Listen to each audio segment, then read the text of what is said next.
ਵਾਹਿਗੁਰੂ ਸਾਹਿਬ ਜੀ। ਇੱਕ ਓੰਕਾਰ ਸਤਨਾਮ ਕਰਤਾ ਪੁਰਖ ਨਿਰਭਉ ਨਿਰਵੈਰ ਅਕਾਲ ਮੂਰਤ ਅਜੂਨੀ ਸੈਭੰ ਗੁਰ ਪ੍ਰਸਾਦ। ਜਪ ਆਦਿ ਸਚ ਜੁਗਾਦਿ ਸਚ ਹੈ ਭੀ ਸਚ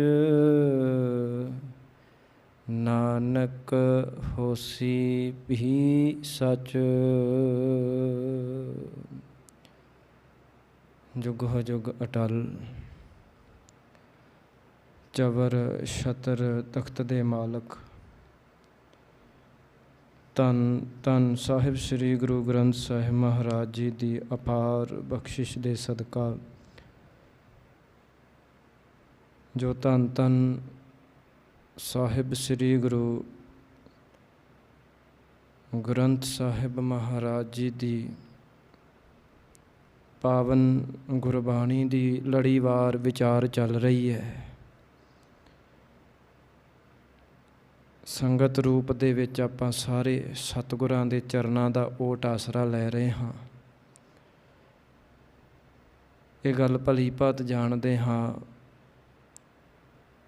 ਕਿ ਇਸ ਲੜੀ ਦੇ ਅਧੀਨ ਅੱਜ ਜਪਜੀ ਸਾਹਿਬ ਜੀ ਦੀ ਜੋ ਵਿਚਾਰ ਕਰਨੀ ਹੈ,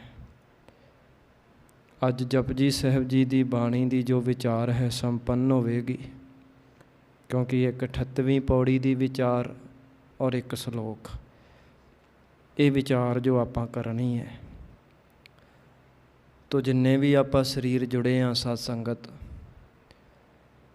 ਸਤਿਗੁਰਾਂ ਦੇ ਚਰਨਾਂ ਦਾ ਓਟ ਆਸਰਾ ਲਈਏ, ਅਰਦਾਸ ਕਰੀਏ ਪਾਤਸ਼ਾਹ ਸਾਡੇ ਕੋਲ ਸਮਰੱਥਾ ਨਹੀਂ ਕਿ ਆਪ ਜੀ ਦੇ ਅਗੰਮੀ ਮਹਾਨ ਬਚਨਾਂ ਦੀ ਵਿਆਖਿਆ ਕਰ ਸਕੀਏ, ਪਰ ਗੁਰੂ ਨਾਨਕ ਸਾਹਿਬ ਜੇ ਆਪ ਵਿੱਚ ਵਰਤੋ ਤਾਂ ਕੀ ਨਹੀਂ ਹੋ ਸਕਦਾ। ਇਸ ਕਰਕੇ ਰਹਿਮਤਾਂ ਵਰਸਾਇਓ, ਆਨੰਦ ਬਖਸ਼ਿਓ, ਵਿੱਚ ਵਰਤ ਕੇ ਕਥਾ ਕਰਾਇਓ। ਸੋ ਆਓ ਜਿੰਨੇ ਵੀ ਸਰੀਰ ਜੁੜੇ ਹਾਂ ਜਾਂ ਸੋਸ਼ਲ ਮੀਡੀਆ ਰਾਹੀਂ ਸਰਵਣ ਕਰ ਰਹੇ ਹਾਂ, ਆਓ ਸਤ ਸੰਗਤ ਸਤਿਗੁਰਾਂ ਦੀ ਬਖਸ਼ੀ ਫਤਿਹ ਵਿੱਚ ਹਾਜ਼ਰੀ ਭਰੀਏ। ਵਾਹਿਗੁਰੂ ਜੀ ਕਾ ਖਾਲਸਾ, ਵਾਹਿਗੁਰੂ ਜੀ ਕੀ ਫਤਿਹ। ਜਪਜੀ ਸਾਹਿਬ ਜੀ ਦੀ ਪਾਵਨ ਬਾਣੀ ਦੀ ਵਿਚਾਰ ਕਰਦਿਆਂ ਹਾਲੇ ਤੱਕ 37 ਪੌੜੀਆਂ ਦੀ ਵਿਚਾਰ ਆਪਾਂ ਕੀਤੀ ਹੈ। ਅੱਜ 38ਵੀਂ ਪੌੜੀ, ਕਿਉਂਕਿ ਆਪਾਂ ਜਾਣਦੇ ਹਾਂ ਜਪਜੀ ਸਾਹਿਬ ਜੀ ਦੀਆਂ 38 ਪੌੜੀਆਂ ਨੇ ਔਰ 2 ਸ਼ਲੋਕ ਨੇ। ਇੱਕ ਸ਼ਲੋਕ ਜਿੱਥੋਂ ਬਾਣੀ ਪ੍ਰਾਰੰਭ ਹੁੰਦੀ ਹੈ, ਜਪ ਤੋਂ ਬਾਅਦ ਆਦਿ ਸੱਚ ਜੁਗਾਦਿ ਸੱਚ ਹੈ ਭੀ ਸੱਚ ਨਾਨਕ ਹੋਸੀ ਭੀ ਸੱਚ। ਔਰ ਦੂਸਰਾ ਸ਼ਲੋਕ ਜੋ ਇਸ ਬਾਣੀ ਦੇ ਆਖਰ 'ਤੇ ਆਉਂਦਾ ਹੈ, ਪਵਨ ਗੁਰੂ ਪਾਣੀ ਪਿਤਾ ਮਾਤਾ ਧਰਤ ਮਹਤ, ਇਹ ਵਾਲਾ ਸ਼ਲੋਕ। ਤੋ ਅੱਜ 38ਵੀਂ ਪੌੜੀ ਦੀ ਵਿਚਾਰ ਕਰਨੀ ਹੈ ਔਰ ਜੋ ਆਖਰੀ ਸ਼ਲੋਕ ਹੈ ਇਸ ਬਾਣੀ ਦਾ, ਉਹਦੀ ਵਿਚਾਰ ਕਰਨੀ ਹੈ। ਤੋ ਆਓ ਸਤ ਸੰਗਤ ਸਤਿਗੁਰਾਂ ਦੇ ਚਰਨਾਂ 'ਤੇ ਆਪਣੀ ਸੁਰਤ ਨੂੰ ਜੋੜੀਏ, ਰਸਨਾ ਨੂੰ ਕਰੀਏ ਪਵਿੱਤਰ ਔਰ ਉਚਾਰਨ ਕਰੀਏ ਸਤਨਾਮ ਸ਼੍ਰੀ ਵਾਹਿਗੁਰੂ ਸਾਹਿਬ ਜੀ। ਜਤ ਪਹਾਰਾ ਧੀਰਜ ਸੁਨਿਆਰ।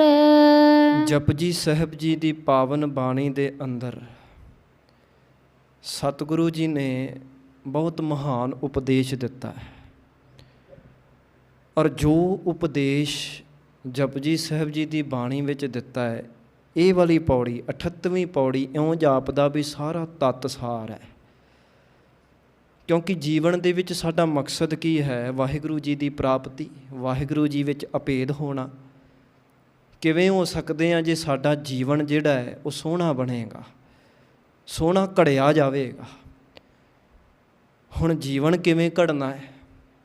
ਇਹ ਘੜਿਆ ਜਾਵੇਗਾ ਗੁਰੂ ਦੀ ਸੱਚੀ ਟਕਸਾਲ ਦੇ ਵਿੱਚ। ਤੋ ਇਸ ਪੌੜੀ ਦੇ ਅੰਦਰ ਆਪਾਂ ਇਹ ਸਮਝਣਾ ਹੈ ਵੀ ਆਪਣੇ ਜੀਵਨ ਨੂੰ ਕਿਵੇਂ ਘੜਨਾ ਹੈ। ਨਾਮ ਜਪੀਦਾ ਹੈ, ਪਰ ਨਾਮ ਨੂੰ ਹਿਰਦੇ 'ਤੇ ਵਸਾਉਣਾ ਕਿਵੇਂ ਹੈ? ਵੀ ਕੇਵਲ ਰਸਨਾ ਤੋਂ ਵਾਹਿਗੁਰੂ ਵਾਹਿਗੁਰੂ ਵਾਹਿਗੁਰੂ ਕਰ ਰਹੇ ਹਾਂ, ਗੱਲ ਬਣ ਜੇਗੀ? ਨਹੀਂ, ਬੜੇ ਭਾਵ, ਬੜੇ ਗੁਣ ਜਿਹੜੇ ਧਾਰਨ ਕਰਨੇ ਜ਼ਰੂਰੀ ਨੇ ਸਾਧ ਸੰਗਤ। ਅਤੇ ਇਸ ਪੌੜੀ ਦੇ ਵਿੱਚ ਸਤਿਗੁਰਾਂ ਨੇ ਬੜੀ ਕਮਾਲ ਦੀ ਉਦਾਹਰਨ ਲਈ ਸੋਨੇ ਨੂੰ ਢਾਲਣ ਦੀ। ਕਿਉਂਕਿ ਹਿਰਦੇ 'ਤੇ ਨਾਮ ਵਸਾਵਾਂਗੇ ਤੇ ਜੀਵਨ ਘੜਿਆ ਜਾਵੇਗਾ, ਪਰ ਨਾਮ ਹਿਰਦੇ 'ਤੇ ਕਿਵੇਂ ਵਸਾਉਣਾ ਹੈ, ਜੀਵਨ ਕਿਵੇਂ ਘੜਿਆ ਜਾਊਗਾ ਉਸ ਸੱਚੀ ਟਕਸਾਲ ਦੇ ਵਿੱਚ, ਉਹਦੇ ਫਿਰ ਤਰੀਕੇ ਮਹਾਰਾਜ ਨੇ ਦੱਸੇ ਆ।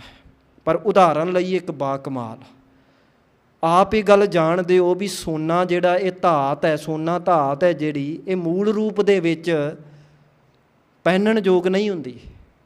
ਮੂਲ ਰੂਪ ਦੇ ਵਿੱਚ ਜਿਹੜਾ ਸੋਨਾ ਮਿਲਦਾ ਹੈ ਉਹ ਮੈਲਾ ਹੁੰਦਾ, ਬੜੀ ਮੈਲ ਲੱਗੀ ਹੁੰਦੀ ਉਹਨੂੰ, ਅਤੇ ਉਹ ਕਦੀ ਵੀ ਸ਼ਿੰਗਾਰ ਨਹੀਂ ਬਣਿਆ ਕਰਦਾ। ਉਹਨੂੰ ਇੱਕ ਪ੍ਰੋਸੀਜਰ ਦੇ ਵਿੱਚੋਂ ਲੰਘਣਾ ਪੈਂਦਾ ਹੈ।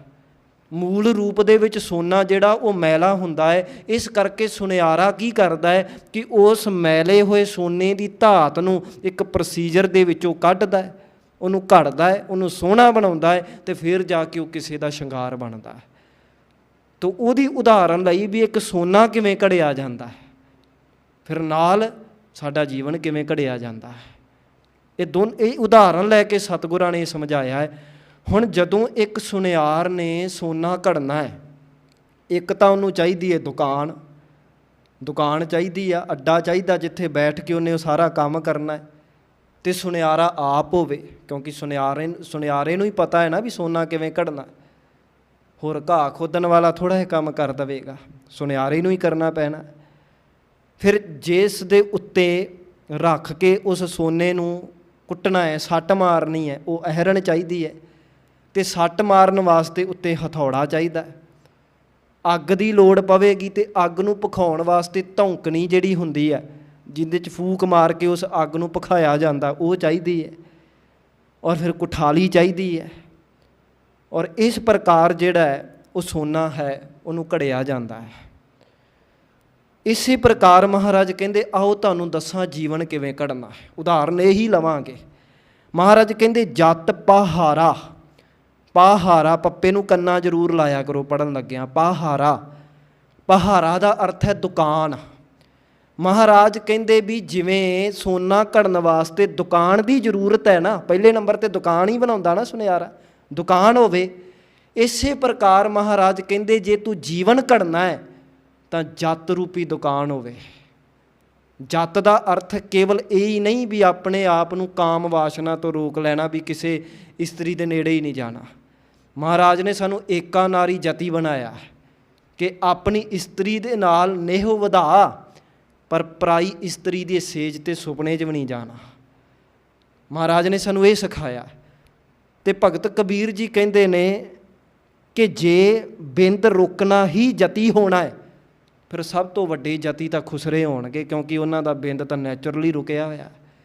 ਇਸ ਕਰਕੇ ਬਿੰਦ ਰੋਕਣ ਨੂੰ ਹੀ ਜਤੀ ਹੋਣਾ ਨਹੀਂ ਕਹਿੰਦੇ। ਜਤੀ ਹੋਣਾ ਕੀ ਹੈ ਕਿ ਆਪਣੇ ਇੰਦਰੀਆਂ ਨੂੰ ਵਿਸ਼ੇ ਵਿਕਾਰਾਂ ਤੋਂ ਰੋਕਣਾ, ਹਰ ਇੰਦਰੀ ਨੂੰ। ਜ਼ਬਾਨ ਤੋਂ ਮਿੱਥਿਆ ਨਹੀਂ ਕਹਿਣਾ, ਝੂਠ ਨਹੀਂ ਕਹਿਣਾ, ਗਲਤ ਨਹੀਂ ਕਹਿਣਾ, ਕੰਨਾਂ ਤੋਂ ਗਲਤ ਨਹੀਂ ਸੁਣਨਾ, ਅੱਖਾਂ ਤੋਂ ਗਲਤ ਨਹੀਂ ਦੇਖਣਾ, ਹੱਥਾਂ ਤੋਂ ਕੁਝ ਗਲਤ ਨਹੀਂ ਕਰਨਾ, ਪੈਰਾਂ ਕਰਕੇ ਗਲਤ ਕਦਮ ਨਹੀਂ ਪੁੱਟਣੇ। ਜੇ ਸਰੀਰਕ ਇੰਦਰੀਆਂ ਨੂੰ ਗਲਤ ਵਾਸ਼ਨਾਵਾਂ ਤੋਂ ਬਚਾ ਲਿਆ, ਸਮਝੋ ਜਤੀ ਹੋ ਗਏ। ਮਿਥਿਆ ਨਾਹੀ ਰਸਨਾ ਪਰਸ, ਮਨ ਮਹਿ ਪ੍ਰੀਤ ਨਿਰੰਜਨ ਦਰਸ, ਪਰਦਰੈ ਰੂਪ ਨਾ ਪੇਖੈ ਨੇਤਰ, ਸਾਧ ਕੀ ਟਹਿਲ ਸੰਤ ਸੰਗ ਹੇਤ, ਕਰਨ ਨਾ ਸੁਣੈ ਕਾਹੂ ਕੀ ਨਿੰਦਾ, ਸਭ ਤੇ ਜਾਣੈ ਆਪਸ ਕੋ ਮੰਦਾ। ਮਹਾਰਾਜ ਕਹਿੰਦੇ ਆਪਣੇ ਇੰਦਰੀਆਂ ਨੂੰ ਵਿਸ਼ੇ ਵਿਕਾਰਾਂ ਤੋਂ ਰੋਕਣਾ ਹੀ ਜਤੀ ਹੋਣਾ। ਇਸ ਕਰਕੇ ਜਤ ਰੂਪੀ ਦੁਕਾਨ ਬਣਾ, ਤੇਰੇ ਅੰਦਰ ਜਤ ਹੋਵੇ। ਕਿਉਂਕਿ ਜੇ ਦੁਕਾਨ ਨਹੀਂ ਤੇ ਸੁਨਿਆਰਾ ਟਿਕ ਕੇ ਕੰਮ ਵੀ ਨਹੀਂ ਕਰ ਸਕਦਾ। ਜੇ ਦੁਕਾਨ ਹੀ ਨਹੀਂ ਹੈਗੀ ਤੇ ਦੁਕਾਨ ਤੋਂ ਬਿਨਾਂ ਕੰਮ ਕਰਨ ਦਾ ਯਤਨ ਕਰੇਗਾ, ਬੜੀਆਂ ਡਿਸਟਰੈਕਸ਼ਨਸ ਹੋਣਗੀਆਂ, ਟਿਕ ਕੇ ਨਹੀਂ ਕਰ ਸਕੇਗਾ। ਇਸੇ ਪ੍ਰਕਾਰ ਜੇ ਅਸੀਂ ਆਪਣੇ ਵਿਸ਼ੇ ਵਿਕਾਰਾਂ ਨੂੰ ਨਹੀਂ ਰੋਕਿਆ, ਸਾਨੂੰ ਨਾਮ ਦੇ ਵਿੱਚ ਟਿਕਾ ਨਹੀਂ ਆਉਣਾ। ਤੇ ਭਾਈ ਸਾਹਿਬ ਭਾਈ ਗੁਰਦਾਸ ਜੀ ਨੇ ਤਾਂ ਇੱਥੋਂ ਤੱਕ ਲਿਖਿਆ, ਕਹਿੰਦੇ ਮੰਨ ਲਓ ਇੰਨੀ ਮਿਹਨਤ ਕਰਕੇ ਬੀਬੀਆਂ ਖੇਤਾਂ ਵਿੱਚ ਜਾ ਕੇ ਨਰਮਾ ਚੁਗਦੀਆਂ ਨੇ, ਤੇ ਨਰਮਾ ਚੁਗ ਚੁਗ ਕੇ ਰੂੰ ਦੀਆਂ ਪੰਡਾਂ ਬੰਨੀਆਂ ਜਾਂਦੀਆਂ, ਬੜੀ ਮਿਹਨਤ ਕਰਕੇ ਪੰਡ ਬੰਨੀ ਜਾਂਦੀ ਰੂੰ ਦੀ। ਪਰ ਇੰਨੀ ਮਿਹਨਤ ਕਰਦਿਆਂ ਜੇ ਕਿਤੇ ਇੱਕ ਚੰਗਿਆੜੀ ਉਸ ਰੂੰ 'ਤੇ ਪੈ ਜਾਵੇ, ਖਿਣ ਵਿੱਚ ਖਾਕ ਹੋ ਜਾਂਦੀ ਹੈ। ਇਸੇ ਤਰ੍ਹਾਂ ਜੇ ਅਸੀਂ ਜਤੀ ਨਹੀਂ ਹੋਏ ਤੇ ਅਸੀਂ ਆਪਣੀ ਕਮਾਈ ਵੀ ਕਈ ਵਾਰੀ ਗਵਾ ਲੈਂਦੇ ਹਾਂ। ਜਿਵੇਂ ਦੁਕਾਨ ਤੋਂ ਬਿਨਾਂ ਸੁਨਿਆਰੇ ਨੂੰ ਟਿਕਾ ਨਹੀਂ ਆਉਣਾ, ਟਿਕ ਕੇ ਉਹ ਕਰ ਨਹੀਂ ਸਕੇਗਾ ਕੰਮ, ਕਾਰਜ ਉਹਦਾ ਨੇਪਰੇ ਨਹੀਂ ਚੜ੍ਹਨਾ। ਇਸੇ ਤਰ੍ਹਾਂ ਜੇ ਨਾਮ ਵਿੱਚ ਰਸ ਲੈਣਾ ਹੈ, ਜੇ ਨਾਮ ਨੂੰ ਹਿਰਦੇ 'ਤੇ ਵਸਾਉਣਾ ਹੈ, ਤੇ ਮਹਾਰਾਜ ਕਹਿੰਦੇ ਸਭ ਤੋਂ ਪਹਿਲਾਂ ਕੰਮ ਹੀ ਤੈਨੂੰ ਇਹ ਕਰਨਾ ਪੈਣਾ ਹੈ ਕਿ ਜਤੀ ਬਣ। ਜੇ ਕੋਈ ਕਵੇ ਕਿ ਉਂਝ ਮੈਂ ਨਾਮ ਵੀ ਜਪਾਂ ਤੇ ਅੱਖਾਂ ਤੋਂ ਪਰਾਇਆ ਤਨ ਵੀ ਦੇਖੀ ਜਾਵਾਂ, ਇੰਝ ਨਾਮ ਹਿਰਦੇ 'ਤੇ ਨਹੀਂ ਵਸੇਗਾ। ਪਰਾਈ ਨਿੰਦਿਆ ਸੁਣਨ ਵਾਲਿਆਂ ਦੇ ਹਿਰਦੇ 'ਤੇ ਨਾਮ ਨਹੀਂ ਵਸ ਸਕਦਾ, ਫਜ਼ੂਲ ਦਾ ਬੋਲਣ ਵਾਲਿਆਂ ਦੇ ਹਿਰਦੇ 'ਤੇ ਨਾਮ ਨਹੀਂ ਵਸ ਸਕਦਾ। ਇਸ ਕਰਕੇ ਪਹਿਲਾ ਕੰਮ ਹੀ ਜਤੀ ਹੋਣਾ ਹੈ। ਮਹਾਰਾਜ ਕਹਿੰਦੇ ਜਤ ਪਹਾਰਾ, ਜਤ ਨੂੰ ਆਪਣੇ ਸਰੀਰ ਨੂੰ ਵਿਸ਼ੇ ਵਿਕਾਰਾਂ ਤੋਂ ਰੋਕਣਾ, ਇਹੋ ਜਿਹਾ ਜਤੀ ਬਣ, ਇਹਨੂੰ ਦੁਕਾਨ ਬਣਾ। ਤੇ ਫਿਰ ਕਿਹਾ ਧੀਰਜ ਸੁਨਿਆਰ, ਸੁਨਿਆਰਾ ਜਿਹੜਾ ਕੰਮ ਕਰਦਾ ਸੋਨਾ ਘੜਦਾ ਹੈ। ਹੁਣ ਇੱਥੇ ਸੁਨਿਆਰਾ ਕੀ ਹੋਵੇ? ਧੀਰਜ, ਭਾਵ ਸਬਰ ਹੋਵੇ। ਜੇ ਤੂੰ ਨਾਮ ਜਪਦਾ ਹੈ, ਕਮਾਈ ਕਰਦਾ, ਸਬਰ ਰੱਖ ਕੇ ਕਰ। ਮਨੁੱਖਾਂ 'ਚ ਸਬਰ ਨਹੀਂ ਹੈਗਾ। ਇਹ ਕਹਿੰਦੇ ਅੱਜ ਨਿਤਨੇਮ ਕੀਤਾ ਤੇ ਹੁਣੇ ਹੀ ਫਲ ਮਿਲੇ ਮੈਨੂੰ। ਆ ਤੁਸੀਂ ਦੇਖ ਲਓ, ਕਿਸਾਨ ਫਸਲ ਬੀਜਦਾ ਹੈ, ਸਬਰ ਤੋਂ ਬਿਨਾਂ ਤਾਂ ਫਸਲਾਂ ਦੇ ਵਿੱਚ ਵੀ ਫਲ ਨਹੀਂ ਮਿਲਦਾ। ਸਾਧ ਸੰਗਤ, ਕਿਸਾਨ ਨੂੰ ਵੀ ਕਿੰਨਾ ਸਮਾਂ ਸਬਰ ਕਰਨਾ ਪੈਂਦਾ। ਜੇ ਕਿਸਾਨ ਇਹ ਕਰੇ ਵੀ ਹੁਣੇ ਉਹਨੇ ਬੀਜ ਬੀਜੇ ਆ, ਤੇ ਥੋੜ੍ਹੇ ਸਮੇਂ ਬਾਅਦ ਜਾ ਕੇ ਮਿੱਟੀ ਪੁੱਟ ਕੇ ਦੇਖੇ ਵੀ ਬੀਜ ਦੇ ਵਿੱਚੋਂ ਫਸਲ ਉੱਗਦੀ ਪਈ ਕਿ ਨਹੀਂ ਉੱਗਦੀ ਪਈ, ਇੰਝ ਉੱਗ ਵੀ ਨਹੀਂ ਸਕੇਗੀ। ਥੋੜ੍ਹੇ ਸਮੇਂ ਬਾਅਦ ਹੀ ਉਸ ਬੀਜ ਨੂੰ ਛੇੜੀ ਜਾਏਗਾ, ਇੰਝ ਫਸਲ ਨਹੀਂ ਉੱਗਣੀ। ਇਸੇ ਤਰ੍ਹਾਂ ਮਹਾਰਾਜ ਕਹਿੰਦੇ ਤੂੰ ਨਾਮ ਜਪਦਾ ਪਿਆ ਤੇ ਕਹੀ ਜਾਣਾ ਵੀ ਬੜੀ ਛੇਤੀ ਫਲ ਮਿਲ ਜਾਵੇ, ਨਹੀਂ। ਜੇ ਨਾਮ ਜਪਣਾ ਹੈ ਤਾਂ ਧੀਰਜ ਰੱਖ, ਸਬਰ ਰੱਖ, ਫਲ ਦੀ ਚਿੰਤਾ ਨਾ ਕਰ, ਬਸ ਕਰਮ ਕਰ। ਜਿਵੇਂ ਅਸੀਂ ਪੌਦਾ ਲਾਉਂਦੇ ਹਾਂ, ਜਦੋਂ ਬੀਜ ਬੀਜਿਆ ਤੇ ਉਦੋਂ ਹੀ ਅਸੀਂ ਉਮੀਦ ਕਰੀਏ ਵੀ ਅੱਜ ਹੀ ਮੈਨੂੰ ਅਮਰੂਦ ਖਾਣ ਨੂੰ ਮਿਲ ਜਾਣ, ਅੱਜ ਹੀ ਮੈਨੂੰ ਸੰਤਰੇ ਮਿਲ ਜਾਣ, ਅੱਜ ਅੰਬ ਦੀ ਗਿੜਕ ਬੀਜੀ ਤੇ ਅੱਜ ਹੀ ਅੰਬ ਚੂਸ ਲਾਂ ਮੈਂ। ਮਹਾਰਾਜ ਕਹਿੰਦੇ ਨਹੀਂ, ਸਬਰ ਤਾਂ ਰੱਖਣਾ ਹੀ ਪੈਣਾ ਹੈ। ਤੇ ਜੇ ਹੁਣੇ ਹੀ ਮਿੱਟੀ ਫਰੋਲ ਕੇ ਦੇਖੀ ਜਾਏਗਾ ਤੇ ਇਸ ਤਰ੍ਹਾਂ ਤਾਂ ਫਿਰ ਤੈਨੂੰ ਫਲ ਨਹੀਂ ਨਾ ਮਿਲਣਾ। ਇਸ ਕਰਕੇ ਸਬਰ ਰੱਖਣਾ ਪੈਣਾ, ਧੀਰਜ ਰੱਖ। ਬਾ ਕਮਾਲ ਇੱਕ ਘਟਨਾ ਜਿਹੜੀ ਵੱਖ-ਵੱਖ ਵਿਦਵਾਨਾਂ ਦੇ ਵੱਲੋਂ ਵੱਖ ਢੰਗ ਦੇ ਨਾਲ ਸੁਣਾਈ ਜਾਂਦੀ ਹੈ। ਕਹਿੰਦੇ ਇੱਕ ਫਕੀਰ ਬੈਠ ਕੇ ਬੰਦਗੀ ਕਰ ਰਿਹਾ, ਇੱਕ ਰੁੱਖ ਦੇ ਥੱਲੇ ਬੈਠਾ। ਕਿੰਨਾ ਸਮਾਂ ਹੋ ਗਿਆ ਬੰਦਗੀ ਕਰਦਿਆਂ। ਇੰਨੀ ਦੇਰ ਨੂੰ ਇੱਕ ਫਰਿਸ਼ਤਾ ਕੋਲੋਂ ਦੀ ਲੰਘਿਆ, ਸਿਰਫ ਸਮਝਣ ਵਾਸਤੇ ਉਦਾਹਰਨ ਹੈ ਸਾਧ ਸੰਗਤ। ਫਰਿਸ਼ਤਾ ਕੋਲੋਂ ਦੀ ਲੰਘਿਆ ਤੇ ਫਕੀਰ ਨੇ ਆਵਾਜ਼ ਮਾਰ ਕੇ ਰੋਕ ਲਿਆ, ਕਹਿਣ ਲੱਗੇ ਵੀ ਭਲਿਆ ਰੱਬ ਕੋਲੋਂ ਆਇਆ ਹੈ, ਰੱਬ ਕੋਲੋਂ ਜਾਣਾ ਹੈ, ਰੱਬ ਕੋਲ ਜਾਣਾ, ਤੂੰ ਪੁੱਛ ਕੇ ਦੱਸੀ ਮੈਨੂੰ ਕਿ ਇੰਨਾ ਸਮਾਂ ਹੋ ਗਿਆ ਬੰਦਗੀ ਕਰਦਿਆਂ, ਰੱਬ ਦੀ ਪ੍ਰਾਪਤੀ ਕਦੋਂ ਹੈ, ਰੱਬ ਕਦੋਂ ਮਿਲੇਗਾ। ਇਹ ਸਿਰਫ ਸਮਝਣ ਵਾਸਤੇ ਉਦਾਹਰਨ ਹੈ, ਕਿਉਂਕਿ ਹੁਣ ਇਸ ਚੀਜ਼ਾਂ ਦੇ ਵਿੱਚ ਨਾ ਜਾਓ ਵੀ ਫਰਿਸ਼ਤਾ ਉਹ ਰੱਬ ਕਿੱਥੇ ਬੈਠਾ ਸੀ ਵੀ ਜਿਹੜਾ ਉੱਥੇ ਜਾਣਾ, ਸਮਝਣ ਵਾਸਤੇ। ਉਹ ਫਕੀਰ ਕਹਿੰਦਾ ਵੀ ਦੱਸ, ਪੁੱਛ ਕੇ ਦੱਸੀ ਰੱਬ ਤੋਂ ਕਿ ਕਦੋਂ ਉਹਦੀ ਪ੍ਰਾਪਤੀ ਹੋਵੇਗੀ। ਫਰਿਸ਼ਤਾ ਕਹਿੰਦਾ ਠੀਕ ਆ ਭਾਈ, ਪੁੱਛ ਕੇ ਦੱਸ ਦੇਵਾਂਗੇ। ਫਿਰ ਬੇਨਤੀ ਕਰਾਂ, ਵੱਖ-ਵੱਖ ਢੰਗ ਨਾਲ ਸੁਣਾਈ ਜਾਂਦੀ, ਕਿਸੇ ਨੇ ਨਾਰਦ ਮੁਨੀ ਵੀ ਲਿਖਿਆ। ਖੈਰ ਕੁਝ ਦਿਨ ਲੰਘੇ ਤੇ ਉਹ ਫਰਿਸ਼ਤਾ ਫਿਰ ਉੱਥੋਂ ਦੀ ਲੰਘਿਆ। ਫਕੀਰ ਨੇ ਫਿਰ ਰੋਕ ਕੇ ਪੁੱਛਿਆ ਕਿ ਭਲਿਆ ਮੈਂ ਉਦਣ ਤੈਨੂੰ ਆਖਿਆ ਸੀ ਵੀ ਪੁੱਛ ਕੇ ਦੱਸੀ ਰੱਬ ਦੀ ਪ੍ਰਾਪਤੀ ਕਦੋਂ ਹੈ। ਤੇ ਉਹ ਕਹਿਣ ਲੱਗਾ, ਉਹਨੇ ਹੁਣ ਖਹਿੜਾ ਛਡਾਉਣਾ ਸੀ। ਕਹਿੰਦਾ ਵੀ ਰੱਬ ਕਹਿੰਦਾ ਹੈ ਕਿ ਆ ਜਿਸ ਰੁੱਖ ਦੇ ਥੱਲੇ ਬੈਠਾ ਹੈ, ਇਸ ਰੁੱਖ ਦੇ ਜਿੰਨੇ ਪੱਤੇ ਨੇ ਨਾ, ਇੰਨੇ ਪੱਤੇ, ਜਿੰਨੇ ਪੱਤੇ ਇਹਨਾਂ ਦੀ ਗਿਣਤੀ ਕਰ ਲੈ, ਜਿੰਨੇ ਇਸ ਰੁੱਖ 'ਤੇ ਪੱਤੇ ਲੱਗੇ ਹੋਏ ਨੇ ਨਾ, ਇੰਨੇ ਜਨਮ ਤੇਰੇ ਹੋਰ ਲੰਘਣਗੇ, ਫਿਰ ਜਾ ਕੇ ਰੱਬ ਦੀ ਪ੍ਰਾਪਤੀ ਹੈ। ਇੰਨੇ ਜਨਮਾਂ ਤੋਂ ਬਾਅਦ ਰੱਬ ਦੀ ਪ੍ਰਾਪਤੀ ਹੈ। ਤੇ ਕਹਿੰਦੇ ਫਕੀਰ ਇਹ ਸੁਣ ਕੇ ਖੁਸ਼ੀ ਨਾਲ ਝੂਮ ਉੱਠਿਆ। ਫਰਿਸ਼ਤਾ ਹੈਰਾਨ ਹੋਇਆ ਵੀ ਕਮਾਲ ਹੋ ਗਈ, ਹੁਣ ਪੱਤੇ ਗਿਣੇ ਤੱਕ ਨਹੀਂ ਜਾ ਸਕਦੇ ਤੇ ਇਹਨਾਂ ਦੀ ਗਿਣਤੀ ਕਰੀਏ ਤੇ ਗਿਣੇ ਨਹੀਂ ਜਾਣੇ। ਤੇ ਮੈਂ ਤੈਨੂੰ ਕਿਹਾ ਵੀ ਇੰਨੇ ਜਨਮ ਲੱਗਣਗੇ ਫਿਰ ਰੱਬ ਮਿਲੇਗਾ ਤੇ ਤੂੰ ਹਜੇ ਵੀ ਖੁਸ਼ ਹੈ। ਤੇ ਫਕੀਰ ਨੇ ਹੱਸ ਕੇ ਕਿਆ ਕਹਿਣ ਲੱਗੇ ਵੀ ਰੱਬ ਨੇ ਕਹਿ ਤਾਂ ਦਿੱਤਾ ਨਾ ਉਹ ਮਿਲੂਗਾ, ਇਹ ਤਾਂ ਨਹੀਂ ਕਹਿਣਾ ਮਿਲਣਾ ਨਹੀਂ, ਕਹਿ ਤਾਂ ਦਿੱਤਾ ਨਾ ਮਿਲੂਗਾ, ਫਿਰ ਕੀ ਹੋ ਗਿਆ ਜੇ ਇੰਨੇ ਜਨਮ ਤੋਂ ਬਾਅਦ ਮਿਲੇਗਾ। ਹੁਣ ਸਬਰ ਸੀ, ਉਹ ਧੀਰਜ ਸੀ। ਜੇ ਕਰਮ ਕਰਨਾ ਹੈ ਨਾ ਸਾਧ ਸੰਗਤ, ਤੇ ਸਬਰ ਰੱਖੋ। ਹੁਣੇ ਹੀ ਫਲ ਦੀ ਚਿੰਤਾ ਨਾ ਕਰੋ ਵੀ ਅੱਜ ਨਿਤਨੇਮ ਕੀਤਾ ਤੇ ਅੱਜ ਹੀ ਜੀਵਨ ਬਣ ਜਾਏਗਾ, ਨਹੀਂ, ਅਭਿਆਸ ਬਹੁਤ ਕਰਨਾ ਪੈਣਾ। ਸਬਰ ਰੱਖ ਕੇ ਮਹਾਰਾਜ ਕਹਿੰਦੇ ਜੱਤ ਨੂੰ ਦੁਕਾਨ ਬਣਾ ਤੇ ਧੀਰਜ ਤੇਰੇ ਵਾਸਤੇ ਸੁਨਿਆਰਾ ਹੋਵੇ ਜੀ। ਅਹਰਣ ਮਤ ਵੇਦ ਹਥਿਆਰ। ਅਹਰਣ ਮਤ ਵੇਦ ਹਥਿਆਰ, ਇਹਨੂੰ ਹਥਿਆਰ ਕਰਕੇ ਬੋਲਣਾ, ਥੱਥੇ ਨੂੰ ਬਿਹਾਰੀ ਲਾਉਣੀ, ਸਿਹਾਰੀ ਨਹੀਂ ਲਾਉਣੀ, ਹਥਿਆਰ। ਮਹਾਰਾਜ ਕਹਿੰਦੇ ਹੁਣ ਜੇ ਤੂੰ ਨਾਮ ਦੀ ਕਮਾਈ ਕਰ ਰਿਹਾ ਹੈ, ਜੀਵਨ ਨੂੰ ਘੜਨਾ ਚਾਹੁੰਦਾ ਹੈ, ਅਗਲੀ ਗੱਲ ਕਿ ਆਪਣੀ ਮੱਤ ਨੂੰ ਅਹਰਨ ਬਣਾ।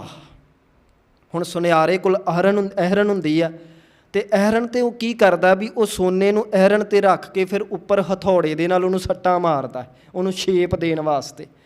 ਮਹਾਰਾਜ ਕਹਿੰਦੇ ਇਸੇ ਤਰ੍ਹਾਂ ਮੱਤ ਨੂੰ ਅਹਰਨ ਬਣਾ ਅਤੇ ਵੇਦ ਨੂੰ ਹਥੌੜਾ ਬਣਾ। ਵੇਦ ਇੱਥੇ ਵਵੇ ਨੂੰ ਲਾ ਅਤੇ ਦੱਦੇ ਨੂੰ ਔਂਕੜ ਹੈ, ਭਾਵ ਇੱਕ ਵਚਨ ਹੈ। ਅਤੇ ਜਿੱਥੇ ਇੱਕ ਵਚਨ ਹੋਵੇ ਭਾਵ ਇੱਥੇ ਵੇਦ ਦਾ ਅਰਥ ਹੈ ਗਿਆਨ। ਜੇ ਬਹੁ ਵਚਨ ਹੁੰਦਾ ਫਿਰ ਵੇਦ ਦਾ ਅਰਥ ਹੋਣਾ ਸੀ ਜਿਹੜੇ 4 ਵੇਦ ਨੇ, ਪਰ ਇੱਥੇ ਵੇਦ ਦਾ ਅਰਥ ਹੈ ਗਿਆਨ। ਮਹਾਰਾਜ ਕਹਿੰਦੇ ਗਿਆਨ ਨੂੰ ਹਥੌੜਾ ਬਣਾ ਅਤੇ ਮੱਤ ਨੂੰ ਅਹਰਨ ਬਣਾ, ਭਾਵ ਗਿਆਨ ਰੂਪੀ ਹਥੌੜੇ ਦੇ ਨਾਲ ਇਸ ਅਹਰਨ ਰੂਪੀ ਮੱਤ 'ਤੇ ਸੱਟਾਂ ਮਾਰ। ਇਸ ਤਰ੍ਹਾਂ ਜਿਹੜਾ ਗਿਆਨ ਗੁਰੂ ਦਾ ਧਾਰਨ ਕਰ ਅਤੇ ਮੱਤ 'ਤੇ ਧਾਰਨ ਕਰ, ਮੱਤ ਦੇ ਉੱਪਰ ਉਹਦੀਆਂ ਸੱਟਾਂ ਮਾਰ, ਕਿਉਂਕਿ ਮੱਤ ਵੀ ਉੱਚੀ ਹੋਣੀ ਜ਼ਰੂਰੀ ਹੈ ਨਾ ਸਾਧ ਸੰਗਤ। ਔਰ ਤੁਸੀਂ ਦੇਖ ਲਓ ਕਿੰਨੀਆਂ ਸੱਟਾਂ ਉਸ ਅਹਰਨ 'ਤੇ ਵੱਜਦੀਆਂ ਹਥੌੜੇ ਦੇ ਨਾਲ। ਸੁਨਿਆਰਾ ਠੁੱਕ ਠੁੱਕ ਕਰਦਾ ਰਹਿੰਦਾ, ਇੰਨੀਆਂ ਸੱਟਾਂ ਵੱਜਦੀਆਂ ਪਰ ਅਹਰਨ ਉਸ ਹਥੌੜੇ ਨੂੰ ਸਮਰਪਿਤ ਰਹਿੰਦੀ ਹੈ। ਇਸੇ ਤਰ੍ਹਾਂ ਮਹਾਰਾਜ ਕਹਿੰਦੇ ਜਿਵੇਂ ਅਹਰਨ ਹਥੌੜੇ ਨੂੰ ਸਮਰਪਿਤ ਹੈ, ਆਪਣੀ ਮੱਤ ਨੂੰ ਗੁਰੂ ਦੇ ਗਿਆਨ 'ਤੇ ਸਮਰਪਿਤ ਕਰ ਦੇ, ਗੁਰੂ ਦੇ ਗਿਆਨ ਨੂੰ ਸਮਰਪਿਤ ਹੋ ਜਾ, ਭਾਵ ਤੇਰੀ ਮੱਤ ਵਿੱਚ ਗੁਰੂ ਦਾ ਗਿਆਨ ਵਸ ਜਾਵੇ। ਸੋ ਇਹ ਮੱਤ ਨੂੰ ਅਹਰਨ ਬਣਾ ਅਤੇ ਗਿਆਨ ਨੂੰ ਹਥੌੜਾ ਬਣਾ, ਔਰ ਇਸ ਪ੍ਰਕਾਰ ਗਿਆਨ ਰੂਪੀ ਹਥੌੜੇ ਦੇ ਨਾਲ ਆਪਣੇ ਮੱਤ ਦੇ ਉੱਪਰ ਸੱਟਾਂ ਮਾਰਨਾ ਕਰ। ਭਉ ਖਲਾ ਅਗਨ ਤਪ ਤਾਉ। ਹੁਣ ਖੱਲਾ ਦਾ ਅਰਥ ਹੈ ਧੌਂਕਣੀ, ਕਿਉਂਕਿ ਜਦੋਂ ਹੁਣ ਸੁਨਿਆਰੇ ਨੇ ਲੋਹੇ ਨੂੰ ਗਰਮ ਕਰਨਾ ਹੈ, ਕਿਉਂਕਿ ਪਿਘਲਾਏਗਾ ਅਤੇ ਫੇਰ ਹੀ ਸ਼ੇਪ ਦੇਵੇਗਾ ਨਾ ਉਹਨੂੰ, ਉਹਦੀ ਮੈਲ ਫੇਰ ਹੀ ਸੜੇਗੀ। ਇਸ ਕਰਕੇ ਅੱਗ ਵੀ ਜ਼ਰੂਰੀ ਹੈ, ਅਤੇ ਅੱਗ ਨੂੰ ਭਖਾਉਣ ਵਾਸਤੇ ਉਹਦੇ ਕੋਲ ਧੌਂਕਣੀ ਜੀ ਹੁੰਦੀ, ਫੂਕ ਮਾਰ ਕੇ ਅੱਗ ਨੂੰ ਭਖਾਉਂਦਾ। ਅੱਜ ਕੱਲ੍ਹ ਤਾਂ ਚਲੋ ਗੈਸ ਸਿਲੰਡਰ ਆ ਗਏ, ਪੁਰਾਣਿਆਂ ਸਮਿਆਂ ਦੇ ਵਿੱਚ ਚੁੱਲ੍ਹੇ ਦੇ ਵਿੱਚ ਅੱਗ ਬਾਲਣੀ ਸੀ, ਉਹ ਫਿਰ ਫੂਕ ਮਾਰ ਕੇ ਅੱਗ ਨੂੰ ਭਖਾਇਆ ਜਾਂਦਾ ਸੀ। ਅੱਜ ਵੀ ਸ਼ਾਇਦ ਕਿਸੇ ਕਿਸੇ ਘਰ ਹੋਵੇ। ਤੋ ਇਸ ਪ੍ਰਕਾਰ ਮਹਾਰਾਜ ਕਹਿੰਦੇ ਹੁਣ ਅੱਗ ਚਾਹੀਦੀ ਹੈ ਅਤੇ ਅੱਗ ਨੂੰ ਭਖਾਉਣ ਵਾਸਤੇ ਧੌਂਕਣੀ ਚਾਹੀਦੀ ਹੈ। ਹੁਣ ਇੱਥੇ ਭਉ ਦਾ ਅਰਥ ਹੈ ਡਰ, ਡਰ ਰੂਪੀ ਧੌਂਕਣੀ ਹੋਵੇ, ਅਤੇ ਤਪ ਦਾ ਅਰਥ ਹੈ ਘਾਲਣਾ। ਇਹ ਜੋਗੀਆਂ ਵਾਲਾ ਤਪ ਨਹੀਂ, ਇੱਥੇ ਤਪ ਦਾ ਅਰਥ ਹੈ ਕਮਾਈ ਕਰਨੀ, ਮਿਹਨਤ ਕਰਨੀ, ਘਾਲਣਾ ਕਰਨੀ। ਘਾਲਣਾ ਨੂੰ ਅੱਗ ਬਣਾ ਅਤੇ ਡਰ ਨੂੰ ਤੂੰ ਬਣਾ ਧੌਂਕਣੀ, ਕਿਉਂਕਿ ਡਰ ਹੋਣਾ ਬੜਾ ਜ਼ਰੂਰੀ ਹੈ। ਜੇ ਜੀਵਨ ਸ਼ਿੰਗਾਰਨਾ ਹੈ ਨਾ, ਰੱਬ ਦੇ ਡਰ ਤੋਂ ਬਿਨਾਂ ਜੀਵਨ ਨਹੀਂ ਸੁਧਰੇਗਾ, ਯਾਦ ਰੱਖਿਓ। ਜਿਨ੍ਹਾਂ ਨੂੰ ਰੱਬ ਦਾ ਡਰ ਨਹੀਂ ਉਹੀ ਲੋਕ ਚੋਰੀਆਂ ਕਰਦੇ ਨੇ, ਜਿਨ੍ਹਾਂ ਨੂੰ ਰੱਬ ਦਾ ਡਰ ਨਹੀਂ ਉਹੀ ਲੋਕ ਠੱਗੀਆਂ ਮਾਰਦੇ ਨੇ, ਜਿਨ੍ਹਾਂ ਨੂੰ ਰੱਬ ਦਾ ਡਰ ਨਹੀਂ ਉਹੀ ਲੋਕ ਗਲਤ ਕੰਮ ਕਰਦੇ ਨੇ। ਡਰ ਹੋਵੇਗਾ ਤੇ ਜੀਵਨ ਘੜਿਆ ਜਾਣਾ, ਯਾਦ ਰੱਖਿਓ। ਡਰ ਹੋਵੇਗਾ ਤੇ ਮਿਹਨਤ ਹੋਵੇਗੀ। ਡਰ ਵੀ 2 ਕਿਸਮਾਂ ਦੇ ਹੁੰਦੇ ਸਾਧ ਸੰਗਤ। ਇੱਕ ਹੁੰਦਾ ਨਿਰਮਲ ਭਾਉ, ਨਿਰਮਲ ਭਾਉ ਹੁੰਦਾ ਉਹ ਡਰ ਜਿਹੜਾ ਰੱਬ ਤੋਂ ਕੀਤਾ ਜਾਂਦਾ ਹੈ। ਜਿਹੜਾ ਮਨੁੱਖ ਰੱਬ ਤੋਂ ਡਰਦਾ ਹੈ ਸਮਝੋ ਉਹ ਨਿਰਮਲ ਭਾਉ ਵਿੱਚ ਜਿਉ ਰਿਹਾ ਹੈ। ਪਰ ਬਹੁਤੇ ਮਨੁੱਖ ਰੱਬ ਤੋਂ ਨਹੀਂ ਡਰਦੇ, ਦੁਨੀਆ ਤੋਂ ਡਰਦੇ ਆ ਵੀ ਦੁਨੀਆ ਨਾ ਕਿਤੇ ਮੈਨੂੰ ਵੇਖ ਲੈ। ਅਤੇ ਜਿਹੜੇ ਦੁਨੀਆ ਤੋਂ ਡਰਦੇ ਨੇ ਨਾ ਉਹ ਸੁਧਰ ਹੀ ਨਹੀਂ ਸਕਦੇ, ਕਿਉਂਕਿ ਜਿੱਥੇ ਨਹੀਂ ਦੁਨੀਆ ਵੇਖਦੀ ਪਈ ਉੱਥੇ ਤਾਂ ਫਿਰ ਉਹ ਗਲਤ ਕੰਮ ਕਰੇਗਾ ਹੀ ਕਰੇਗਾ। ਅਤੇ ਜੇ ਉਹਦੇ ਅੰਦਰ ਨਿਰਮਲ ਭਾਵ ਹੋਏਗਾ, ਰੱਬ ਦਾ ਡਰ ਹੋਵੇਗਾ, ਫਿਰ ਉਹ ਬੰਦ ਕਮਰੇ 'ਚ ਵੀ ਕੁਛ ਗਲਤ ਨਹੀਂ ਕਰੇਗਾ। ਅਤੇ ਜਿਨ੍ਹਾਂ ਦੇ ਹਿਰਦੇ ਵਿੱਚ ਰੱਬ ਦਾ ਡਰ ਹੋਵੇ ਉਹ ਦੁਨੀਆ ਤੋਂ ਨਹੀਂ ਡਰਦੇ ਹੁੰਦੇ, ਦੁਨੀਆ ਦੀ ਮੁਥਾਜੀ ਨਹੀਂ ਕਰਦੇ ਹੁੰਦੇ। ਅਤੇ ਜਿਨ੍ਹਾਂ ਦੇ ਹਿਰਦੇ 'ਚ ਰੱਬ ਦਾ ਡਰ ਨਹੀਂ ਨਾ ਉਹ ਦੁਨੀਆ ਅੱਗੇ ਝੂਰਦੇ ਰਹਿਣਗੇ, ਦੁਨੀਆ ਅੱਗੇ ਝੁਕਦੇ ਰਹਿਣਗੇ। ਇਸ ਕਰਕੇ ਮਹਾਰਾਜ ਕਹਿੰਦੇ ਡਰ ਨੂੰ ਤੂੰ ਆਪਣੀ ਧੌਂਕਣੀ ਬਣਾ। ਅਤੇ ਫਿਰ ਵੇਖੋ ਕਿੰਨੀਆਂ ਕਮਾਲ ਦੀਆਂ ਉਦਾਹਰਨਾਂ ਲਈਆਂ, ਕਿੰਨੀਆਂ ਰਿਲੇਟ ਕਰਦੀਆਂ। ਧੌਂਕਣੀ ਦਾ ਕੰਮ ਕੀ ਹੈ? ਅੱਗ ਨੂੰ ਭਖਾਉਣਾ। ਅਤੇ ਅੱਗ ਕੀ ਹੈ? ਤਪ, ਕਿਉਂਕਿ ਅੱਗ ਦੇ ਵਿੱਚ ਸੇਕ ਹੈ। ਅਤੇ ਜਦੋਂ ਅਸੀਂ ਘਾਲ ਕਮਾਈ ਕਰਨੀ ਆ ਨਾ, ਸਾਨੂੰ ਵੀ ਬੜੀ ਮੁਸ਼ੱਕਤ ਕਰਨੀ ਪੈਂਦੀ, ਬੜੇ ਸੇਕ ਮਿਲਦੇ ਸਰੀਰ ਨੂੰ। ਹੁਣ ਅੰਮ੍ਰਿਤ ਵੇਲੇ ਉੱਠਣਾ ਕੀ ਹੈ? ਤਪ ਹੈ, ਜ਼ੋਰ ਲਾਉਣਾ ਪੈਂਦਾ, ਔਖਾ ਹੋਣਾ ਪੈਂਦਾ ਹੈ ਨਾ। ਅੰਮ੍ਰਿਤ ਵੇਲੇ ਉੱਠਣਾ ਅਤੇ ਔਖਾ ਹੋਣਾ ਪੈਂਦਾ। ਨਿਤਨੇਮ ਕਰਨਾ ਹੈ, ਗੁਰਦੁਆਰੇ ਜਾਣਾ, ਇਹ ਕੀ ਹੈ? ਇਹ ਤਪ ਹੈ ਸਿੱਖੀ ਦੇ ਵਿੱਚ। ਗੁਰਦੁਆਰੇ ਰੋਜ਼ ਜਾਣਾ, ਗੁਰੂ ਗ੍ਰੰਥ ਸਾਹਿਬ ਦੇ ਦਰਸ਼ਨ ਕਰਨਾ ਰੋਜ਼ ਜਾ ਕੇ, ਇਹ ਸਿੱਖੀ ਦੇ ਵਿੱਚ ਤਪ ਹੈ। ਨਿਤਨੇਮ ਕਰਨਾ ਤਪ ਹੈ, ਅੰਮ੍ਰਿਤ ਵੇਲੇ ਉੱਠਣਾ ਤਪ ਹੈ, ਸੇਵਾ ਕਰਨਾ ਤਪ ਹੈ। ਤੇ ਇਹ ਤਪ ਰੂਪੀ ਅਗਨੀ ਬਣਾ ਮਹਾਰਾਜ ਕਹਿੰਦੇ। ਪਰ ਇਹ ਧਿਆਨ ਰੱਖਿਓ ਵੀ ਧੌਂਕਣੀ ਦੇ ਨਾਲ ਅੱਗ ਨੂੰ ਪਖਾਇਆ ਜਾਂਦਾ ਹੈ, ਤੇ ਡਰ ਹੀ ਸਾਡੇ ਤੋਂ ਕਮਾਈ ਕਰਾਏਗਾ। ਡਰ ਨਹੀਂ ਤੇ ਬੰਦੇ ਅੰਮ੍ਰਿਤ ਵੇਲਾ ਛੱਡ ਦਿੰਦੇ ਆ। ਜਿਨ੍ਹਾਂ ਦੇ ਹਿਰਦੇ 'ਚੋਂ ਡਰ ਨਿਕਲ ਗਿਆ, ਕਹਿੰਦੇ ਚੱਲ ਕੋਈ ਨਹੀਂ, ਇੱਥੇ ਕਿਹੜਾ ਕੋਈ ਬਹਿੰਦਾ, 8 ਵਜੇ ਹੀ ਉੱਠਾਂਗੇ ਆਪਾਂ। ਡਰ ਨਹੀਂ ਨਾ ਹੈਗਾ। ਡਰ ਨਹੀਂ ਤੇ ਮਨੁੱਖ ਨਿਤਨੇਮ ਵੀ ਨਹੀਂ ਕਰਦੇ ਵੀ ਚੱਲ ਇੱਥੇ ਕਿੰਨੇ ਪੁੱਛਣਾ ਹੈ। ਪਰ ਜੇ ਰੱਬ ਦਾ ਡਰ ਹੋਵੇਗਾ ਤੇ ਉਹ ਕਹੂਗਾ ਰੱਬ ਮੈਨੂੰ ਵੇਖਦਾ ਪਿਆ, ਮੈਂ ਪੜ੍ਹਾਂ ਜਪਜੀ ਸਾਹਿਬ, ਕਰਾਂ ਮੈਂ ਨਿਤਨੇਮ, ਉੱਠਾਂ ਮੈਂ ਅੰਮ੍ਰਿਤ ਵੇਲੇ, ਪੜ੍ਹਾਂ ਮੈਂ ਰਹਿਰਾਸ ਸਾਹਿਬ, ਸੌਣ ਤੋਂ ਪਹਿਲਾਂ ਕੀਰਤਨ ਸੋਲਾ ਕਰਾਂ, ਗੁਰੂ ਦੇ ਜਾ ਕੇ ਦਰਸ਼ਨ ਕਰਾਂ। ਜਿਵੇਂ ਧੌਂਕਣੀ ਦੇ ਨਾਲ ਅੱਗ ਪਖਾਈ ਜਾਂਦੀ ਹੈ, ਇਸੇ ਤਰ੍ਹਾਂ ਡਰ ਹੀ ਸਾਡੇ ਤੋਂ ਕਮਾਈ ਕਰਾਏਗਾ। ਸਾਧ ਸੰਗਤ, ਮਹਾਰਾਜ ਕਹਿੰਦੇ ਨੇ ਡਰ ਨੂੰ ਤੂੰ ਧੌਂਕਣੀ ਬਣਾ, ਖੱਲਾ ਬਣਾ, ਤੇ ਤਪ ਤੇਰੇ ਵਾਸਤੇ ਅਗਨੀ ਹੋਵੇ। ਭਾਵ ਤੂੰ ਕਮਾਈ ਕਰ, ਅੰਮ੍ਰਿਤ ਵੇਲੇ ਉੱਠ, ਨਿਤਨੇਮ ਕਰ, ਗੁਰਦੁਆਰੇ ਜਾ, ਸੇਵਾ ਕਰ, ਇਹੋ ਜਿਹਾ ਤੂੰ ਤਪ ਕਰਨਾ ਕਰ। ਭਾਂਡਾ ਭਾਓ ਅੰਮ੍ਰਿਤ ਤਿਤ ਢਾਲ। ਫਿਰ ਸੁਨਿਆਰੇ ਕੋਲ ਇੱਕ ਭਾਂਡਾ ਭਾਵ ਇੱਕ ਕੁਠਾਲੀ ਹੁੰਦੀ ਹੈ, ਜਿਹਦੇ ਵਿੱਚ ਉਹ ਅੱਗ ਪਾਉਂਦਾ ਹੈ, ਤੇ ਉਹਦੇ ਵਿੱਚ ਫਿਰ ਸੋਨੇ ਦੀ ਜਿਹੜੀ ਡਲੀ ਹੁੰਦੀ ਉਹਨੂੰ ਪਾ ਕੇ ਘੜਦਾ ਹੈ। ਕੁਠਾਲੀ ਦੇ ਵਿੱਚ ਉਹ ਕੁਝ ਪਾਇਆ ਜਾਂਦਾ ਹੈ। ਮਹਾਰਾਜ ਕਹਿੰਦੇ ਇਸੇ ਤਰ੍ਹਾਂ ਭਾਊ ਦਾ ਅਰਥ ਹੈ ਪ੍ਰੇਮ। ਪ੍ਰੇਮ ਰੂਪੀ ਭਾਂਡਾ ਬਣਾ, ਪ੍ਰੇਮ ਨੂੰ ਕੁਠਾਲੀ ਬਣਾ। ਕਿਉਂਕਿ ਜਿਵੇਂ ਪ੍ਰੇਮ ਦੇ ਵਿੱਚ ਉਹ ਕੁਝ ਪਾਇਆ ਜਾਂਦਾ ਹੈ ਨਾ, ਇਸੇ ਤਰ੍ਹਾਂ ਜਿੰਨੇ ਵੀ ਤੂੰ ਕਰਮ ਕਰਦਾ ਪ੍ਰੇਮ ਵਿੱਚ ਕਰੀ। ਜੇ ਪ੍ਰੇਮ ਨਹੀਂ ਤੇ ਹਰ ਕੰਮ ਤੇਰੇ ਵਾਸਤੇ ਬੱਧਾ ਚੱਟੀ ਹੋਵੇਗਾ, ਮਜਬੂਰੀ ਹੋਵੇਗਾ। ਪ੍ਰੇਮ ਨਹੀਂ, ਅੰਮ੍ਰਿਤ ਵੇਲੇ ਉੱਠਣਾ ਮਜਬੂਰੀ ਹੈ, ਨਿਤਨੇਮ ਕਰਨਾ ਬੱਧਾ ਚੱਟੀ ਹੈ, ਸੇਵਾ ਕਰਨੀ ਬੱਧਾ ਚੱਟੀ ਹੈ।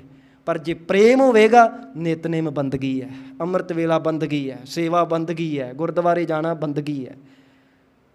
ਪ੍ਰੇਮ ਦੇ ਨਾਲ ਹੀ ਰਸ ਵੱਜੇਗਾ। ਤੋ ਮਹਾਰਾਜ ਕਹਿੰਦੇ ਪ੍ਰੇਮ ਨੂੰ ਕੁਠਾਲੀ ਬਣਾ।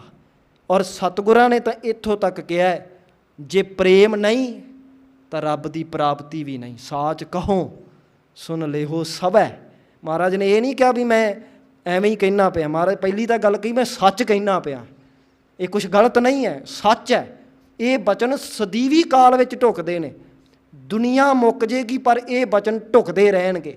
ਸਾਚ ਕਹੋ ਤੇ ਕਿਆ ਸੁਣ ਲਿਹੋ ਸਭੈ। ਇਹ ਨਹੀਂ ਵੀ ਕਿਸੇ ਇੱਕ ਫਿਰਕੇ ਨੂੰ ਕਿਹਾ, ਸਾਰੀ ਦੁਨੀਆ ਸੁਣ ਲਵੇ। ਸਾਚ ਕਹੋ ਸੁਣ ਲਿਹੋ ਸਭੈ, ਜਿਨ ਪ੍ਰੇਮ ਕੀਓ ਤਿਨ ਹੀ ਪ੍ਰਭ ਪਾਇਓ। ਜਿਹੜਾ ਪ੍ਰੇਮ ਕਰੇਗਾ ਰੱਬ ਤਾਂ ਉਹਨੂੰ ਹੀ ਮਿਲੇਗਾ। ਇਸ ਕਰਕੇ ਮਹਾਰਾਜ ਕਹਿੰਦੇ ਪ੍ਰੇਮ ਨੂੰ ਕੁਠਾਲੀ ਬਣਾ, ਫਿਰ ਅੰਮ੍ਰਿਤ ਤਿਤ ਢਾਲ, ਔਰ ਫਿਰ ਉਹਦੇ ਵਿੱਚ ਪਰਮਾਤਮਾ ਦੇ ਨਾਮ ਰੂਪੀ ਅੰਮ੍ਰਿਤ, ਅੰਮ੍ਰਿਤ ਕਿਉਂਕਿ ਨਾਮ ਨੂੰ ਆਖਿਆ ਗਿਆ, ਨਾਮ ਰੂਪੀ ਅੰਮ੍ਰਿਤ ਨੂੰ ਢਾਲ। ਔਰ ਇਸ ਤਰ੍ਹਾਂ ਉਸ ਨਾਮ ਨੂੰ ਆਪਣੇ ਹਿਰਦੇ ਵਿੱਚ ਵਸਾ। ਜੇ ਨਾਮ ਜਪਦਾ ਪਿਆ, ਉਹਨੂੰ ਤਾਂ ਹੀ ਢਾਲਿਆ ਜਾਵੇਗਾ ਜੇ ਤੇਰੇ ਕੋਲ ਜਤ ਹੋਵੇਗਾ। ਜੇ ਜਤ ਨਹੀਂ ਤੇ ਨਾਮ ਜਪਦਿਆਂ ਟਿਕਾ ਨਹੀਂ ਆਉਣਾ। ਜੇ ਧੀਰਜ ਨਹੀਂ ਤੇ 2 ਦਿਨ 4 ਦਿਨ ਨਾਮ ਜਪੇਗਾ, ਫਿਰ ਕਹੇਗਾ ਯਾਰ ਕੁਛ ਮਿਲਦਾ ਹੀ ਨਹੀਂ ਪਿਆ, ਛੱਡੋ ਪਰਾਂ। ਧੀਰਜ ਹੋਵੇਗਾ ਤੇ ਲਗਾਤਾਰ ਜਪੇਗਾ ਨਾ। ਜੇ ਮੰਨ ਲਓ ਹੁਣ ਸਾਲ ਜਪ ਲਿਆ, 2 ਸਾਲ ਜਪ ਲਿਆ, ਜੇ ਤੈਨੂੰ ਇੰਝ ਲੱਗੇ ਵੀ ਯਾਰ ਕੁਛ ਮਿਲਦਾ ਤਾਂ ਪਿਆ ਨਹੀਂ, ਛੱਡ ਦੇਗਾ ਨਿਤਨੇਮ। ਇਸ ਕਰਕੇ ਮਹਾਰਾਜ ਨੇ ਕਿਹਾ ਧੀਰਜ ਹੋਵੇ ਤੇਰੇ ਕੋਲ, ਸਬਰ ਰੱਖ। ਇਸ ਕਰਕੇ ਜਿਹਦੇ ਕੋਲ ਸਬਰ ਹੋਵੇਗਾ ਉਹ ਤਾਂ ਸਾਰੀ ਜ਼ਿੰਦਗੀ ਨਿਤਨੇਮ ਨਾਲ ਜੁੜਿਆ ਰਹੇਗਾ, ਨਾਮ ਨਾਲ ਜੁੜਿਆ ਰਹੇਗਾ। ਜੇ ਨਾਮ ਨੂੰ ਹਿਰਦੇ 'ਚ ਵਸਾਉਣਾ ਹੈ, ਜਿੱਥੇ ਜਤ ਰੂਪੀ ਦੁਕਾਨ ਹੋਵੇ, ਧੀਰਜ ਰੂਪੀ ਸੁਨਿਆਰਾ ਹੋਵੇ, ਫਿਰ ਗਿਆਨ ਰੂਪੀ ਹਥੌੜੇ ਦੇ ਨਾਲ ਮੱਤ ਦੇ ਉੱਤੇ ਠੁੱਕ ਠੁੱਕ ਕਰਦੀ ਰਹਿਣੇ ਆ, ਭਾਵ ਸੱਟਾਂ ਮਾਰਦੇ ਰਹਿਣਾ। ਔਰ ਪ੍ਰੇਮ ਡਰ ਰੂਪੀ ਜਿਹੜੀ ਧੌਂਕਣੀ ਹੋਵੇ, ਤੇ ਤਪ ਹੋਵੇ ਤੇਰੇ ਕੋਲ, ਕਮਾਈ ਹੋਵੇ, ਘਾਲਣਾ ਹੋਵੇ, ਔਰ ਉਹ ਐਸੀ ਅਗਨੀ ਹੋਵੇ। ਔਰ ਫਿਰ ਮਹਾਰਾਜ ਕਹਿੰਦੇ ਨੇ ਭਾਂਡਾ ਭਾਉ ਪ੍ਰੇਮ ਰੂਪੀ ਕੁਠਾਲੀ ਹੋਵੇ। ਔਰ ਇਹ ਕੁਝ ਕਰਦੇ ਆ, ਫਿਰ ਅੰਮ੍ਰਿਤ ਤਿਤ ਢਾਲ, ਨਾਮ ਰੂਪੀ ਅੰਮ੍ਰਿਤ ਨੂੰ ਹਿਰਦੇ 'ਤੇ ਵਸਾ। ਇਸ ਤਰ੍ਹਾਂ ਮਹਾਰਾਜ ਕਹਿੰਦੇ ਨਾਮ ਜਪਣਾ। ਨਾਮ ਦੀ ਆਹ ਜੁਗਤੀ ਹੈ ਸਾਧ ਸੰਗਤ। ਤਾਂ ਹੁਣ ਕੋਈ ਟਪਲਾ ਨਾ ਰਵੇ। ਜਦੋਂ ਜਿਹੜੇ ਵੀ ਨਾਮ ਦਾ ਅਭਿਆਸ ਕਰਦੇ ਨੇ ਨਾ, ਇਹਨਾਂ ਚੀਜ਼ਾਂ ਦਾ ਖਿਆਲ ਰੱਖਣਾ ਹੈ ਕਿ ਮੈਂ ਜਤੀ ਹਾਂ, ਕਿ ਮੇਰੇ ਕੋਲ ਧੀਰਜ ਹੈਗਾ ਹੈ। ਜੇ ਨਹੀਂ ਤਾਂ ਇਹ ਕੁਝ ਧਾਰਨ ਕਰੋ, ਨਾਲ ਨਾਲ ਸਾਈਮਲਟੇਨੀਅਸਲੀ ਇਹ ਕੁਝ ਚੱਲੇਗਾ। ਔਰ ਗਿਆਨ ਰੂਪੀ ਹਥੌੜੇ ਦੀ ਵਰਤੋਂ ਕਰਦੀ ਰਹਿਣਾ, ਮੱਤ 'ਤੇ ਸੱਟਾਂ ਮਾਰਦੇ ਰਹਿਣਾ। ਡਰ ਹੋਵੇ, ਮਿਹਨਤ ਹੋਵੇ, ਕਮਾਈ ਹੋਵੇ, ਘਾਲਣਾ ਹੋਵੇ, ਤੇ ਫਿਰ ਪ੍ਰੇਮ ਹੋਵੇ। ਔਰ ਇਸ ਤਰ੍ਹਾਂ ਜਿਹੜਾ ਨਾਮ ਹੈ ਉਹ ਹਿਰਦੇ 'ਤੇ ਵਸਣਾ ਕਰੇਗਾ। ਘੜੀਐ ਸ਼ਬਦ ਸੱਚੀ ਟਕਸਾਲ। ਇੱਥੇ ਸ਼ਬਦ ਦਾ ਅਰਥ ਆਪਾਂ ਕਰਾਂਗੇ ਜੀਵਨ। ਔਰ ਟਕਸਾਲ ਤੁਸੀਂ ਜਾਣਦੇ ਹੋ ਵੀ ਜਿੱਥੇ ਕਰੰਸੀ ਘੜੀ ਜਾਂਦੀ ਆ, ਸਿੱਕੇ ਘੜੇ ਜਾਂਦੇ, ਉਹਨੂੰ ਟਕਸਾਲ ਕਹਿੰਦੇ ਆ। ਗੁਰੂ ਦੀ ਸੰਗਤ ਰੂਪੀ ਟਕਸਾਲ ਦੇ ਵਿੱਚ ਆਪਣੇ ਜੀਵਨ ਨੂੰ ਘੜੀਏ। ਸ਼ਬਦ ਦਾ ਇੱਥੇ ਅਰਥ ਹੈ ਜੀਵਨ। ਇਸ ਤਰ੍ਹਾਂ ਆਪਣੇ ਜੀਵਨ ਨੂੰ ਘੜਨਾ ਹੈ। ਕਿੱਥੇ ਘੜਨਾ ਹੈ? ਸੱਚੀ ਟਕਸਾਲ, ਗੁਰੂ ਦੀ ਇਸ ਸੱਚੀ ਟਕਸਾਲ ਦੇ ਵਿੱਚ। ਮਹਾਰਾਜ ਕਹਿੰਦੇ ਇਸ ਤਰ੍ਹਾਂ ਆਪਣੇ ਜੀਵਨ ਨੂੰ ਘੜ। ਤੋ ਜੇ ਇਸ ਟਕਸਾਲ ਦੇ ਵਿੱਚ ਜੀਵਨ ਨੂੰ ਘੜਨਾ ਹੈ ਤੇ ਮਹਾਰਾਜ ਕਹਿੰਦੇ ਆਹ ਚੀਜ਼ਾਂ ਤੇਰੇ ਕੋਲ ਹੋਣੀਆਂ ਚਾਹੀਦੀਆਂ। ਇੱਕ ਤੂੰ ਜਤੀ ਹੋਵੇਂ, ਦੂਜਾ ਤੇਰੇ ਕੋਲ ਧੀਰਜ ਹੋਵੇ, ਤੀਜਾ ਆਪਣੇ ਗਿਆਨ ਰੂਪੀ ਹਥੌੜੇ ਦੇ ਨਾਲ ਫਿਰ ਮੱਤ ਤੇ ਸੱਟਾਂ ਮਾਰਦਾ ਰਹੀਂ, ਡਰ ਹੋਵੇ, ਕਮਾਈ ਹੋਵੇ, ਪ੍ਰੇਮ ਹੋਵੇ, ਔਰ ਇਸ ਤਰ੍ਹਾਂ ਨਾਮ ਨੂੰ ਹਿਰਦੇ ਤੇ ਵਸਾ। ਜੇ ਇਹ ਕੁਝ ਕਰ ਲਵੇਂਗਾ ਤੇ ਗੁਰੂ ਦੀ ਸੱਚੀ ਟਕਸਾਲ ਦੇ ਵਿੱਚ ਗੁਰੂ ਦੀ ਕਿਰਪਾ ਦੇ ਨਾਲ ਤੇਰਾ ਜੀਵਨ ਘੜਿਆ ਜਾਵੇਗਾ। ਜਿਨ ਕੋ ਨਦਰ ਕਰਮ ਤਿਨ ਕਾਰ, ਜਿਨ ਕੋ ਨਦਰ ਕਰਮ ਤਿਨ ਕਾਰ। ਮਹਾਰਾਜ ਕਹਿੰਦੇ ਪਰ ਇੱਕ ਗੱਲ ਮੈਂ ਦੱਸ ਦਿਆਂ ਵੀ ਆਹ ਕੰਮ ਤਿਨ ਕਾਰ, ਆਹ ਕੰਮ ਜਿਹੜਾ ਹੈ ਨਾ, ਇਹ ਉਹੀ ਕਰੂਗਾ ਜਿਹਦੇ ਤੇ ਪਰਮਾਤਮਾ ਦੀ ਮਿਹਰ ਰੂਪੀ ਨਜ਼ਰ ਹੋਵੇਗੀ, ਜਿਹਦੇ ਤੇ ਉਹਦੀ ਬਖਸ਼ਿਸ਼ ਵਰਤੇਗੀ। ਇਹ ਕਾਰਜ ਤਾਂ ਉਹੀ ਕਰ ਸਕਦਾ ਹੈ। ਨਾਨਕ ਨਦਰੀ ਨਦਰ ਨਿਹਾਲ, ਤੇ ਉਹ ਪਰਮਾਤਮਾ ਫਿਰ ਬਖਸ਼ਿਸ਼ ਕਰਕੇ ਮਿਹਰ ਭਰੀ ਨਜ਼ਰ ਦੇ ਨਾਲ ਫਿਰ ਨਿਹਾਲ ਕਰ ਦਿੰਦਾ ਹੈ, ਆਨੰਦਮਈ ਕਰ ਦਿੰਦਾ ਹੈ ਜੀ। ਸ਼ਲੋਕ। ਤੋ ਇਹ ਜਪਜੀ ਸਾਹਿਬ ਜੀ ਦਾ ਦੂਸਰਾ ਸ਼ਲੋਕ ਹੈ। ਪਹਿਲਾ ਸ਼ਲੋਕ ਆਪਾਂ ਪੜ੍ਹਿਆ, ਆਦਿ ਸੱਚ ਜੁਗਾਦ ਸੱਚ ਹੈ ਭੀ ਸੱਚ, ਨਾਨਕ ਹੋਸੀ ਭੀ ਸੱਚ। 38 ਪੌੜੀਆਂ ਦੀ ਸਮਾਪਤੀ ਹੋਈ ਹੈ। ਔਰ ਉਸ ਤੋਂ ਬਾਅਦ ਇਹ ਸ਼ਲੋਕ ਹੈ, ਇਸ ਪਾਵਨ ਬਾਣੀ ਦਾ ਦੂਸਰਾ ਸ਼ਲੋਕ ਹੈ। ਔਰ ਇਸ ਸ਼ਲੋਕ ਦੇ ਵਿੱਚ ਮਹਾਰਾਜ ਫਿਰ ਕੀ ਪਾਵਨ ਉਪਦੇਸ਼ ਕਰਦੇ ਹਨ ਜੀ। ਪਵਨ ਗੁਰੂ ਪਾਣੀ ਪਿਤਾ, ਮਾਤਾ ਤਰਤ ਮਹੱਤ। ਮਹਾਰਾਜ ਕਹਿੰਦੇ ਪਵਨ ਗੁਰੂ, ਪਵਨ ਦਾ ਅਰਥ ਹੈ ਹਵਾ। ਪਵਨ ਗੁਰੂ, ਪਾਣੀ ਪਿਤਾ, ਮਾਤਾ ਧਰਤ ਮਹੱਤ। ਬਾ ਕਮਾਲ ਬਚਨ ਮੇਰੇ ਸਤਿਗੁਰਾਂ ਦੇ। ਹੁਣ ਪਵਨ ਗੁਰੂ ਦੇ ਅਰਥ ਦੋ ਢੰਗ ਨਾਲ ਕੀਤੇ ਜਾਂਦੇ ਆ। ਇੱਕ ਤਾਂ ਵਿਦਵਾਨਾਂ ਨੇ ਇਹ ਅਰਥ ਕੀਤੇ ਆ ਕਿ ਜਿਵੇਂ ਸਰੀਰ ਨੂੰ ਜਿਉਣ ਵਾਸਤੇ, ਸਵਾਸਾਂ ਵਾਸਤੇ ਹਵਾ ਜ਼ਰੂਰੀ ਹੈ। ਹਵਾ ਤੋਂ ਬਿਨਾਂ ਸਵਾਸ ਹੀ ਨਹੀਂ, ਤੇ ਹਵਾ ਤੋਂ ਬਿਨਾਂ ਸਵਾਸ ਨਹੀਂ ਤੇ ਫਿਰ ਸਰੀਰ ਵੀ ਮੁਰਦਾ, ਸਰੀਰ ਵਿੱਚ ਵੀ ਜੀਵਨ ਨਹੀਂ। ਜਿਵੇਂ ਸਰੀਰ ਵਾਸਤੇ ਹਵਾ ਜ਼ਰੂਰੀ ਹੈ, ਇਸੇ ਤਰ੍ਹਾਂ ਸਪਿਰਚੁਅਲਿਟੀ ਵਾਸਤੇ ਗੁਰੂ ਜ਼ਰੂਰੀ ਹੈ। ਤਾਂ ਕਰਕੇ ਗੁਰੂ ਦੀ ਤੁਲਨਾ ਪਵਨ ਦੇ ਨਾਲ, ਹਵਾ ਦੇ ਨਾਲ ਕੀਤੀ ਹੈ। ਇੱਕ ਤਾਂ ਇਹ ਅਰਥ ਹੋ ਗਏ। ਦੂਸਰੇ ਅਰਥ ਇਹ ਵੀ ਕੀਤੇ ਜਾਂਦੇ ਆ ਵੀ ਆਪਾਂ ਪੜ੍ਹਿਆ ਸ਼ਬਦ ਗੁਰੂ ਹੈ, ਤੇ ਸ਼ਬਦ ਤਾਂ ਹੀ ਉਚਾਰਨ ਹੋਵੇਗਾ ਨਾ ਜੇ ਹਵਾ ਹੈ।